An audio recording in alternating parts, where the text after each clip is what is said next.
أهلا بكم في هذه النشرة الإخبارية العاجلة، وهذا أبرز عنوانها: السجن يستقبل رئيس الرجاء السابق.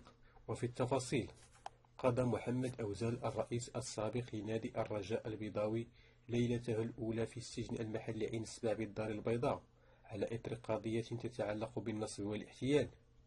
وأوقفت عناصر الشرطة القضائية الرئيس السابق وأحالته على أنظار النيابة العامة بالمحكمة الزجرية الابتدائية يوم أمس الثلاثاء، ليتقرر على إثرها إصدار أمر بإيداعه سجن عكاشة ووضعه رهن الاعتقال الاحتياطي. وأشارت المعطيات المتوفرة إلى أن الرئيس السابق للنادي البيضاوي جرى توقيفه على خلفية اتهامات بالنصب والاحتيال بناء على شكاية قدمت بها إحدى شركات التأمين.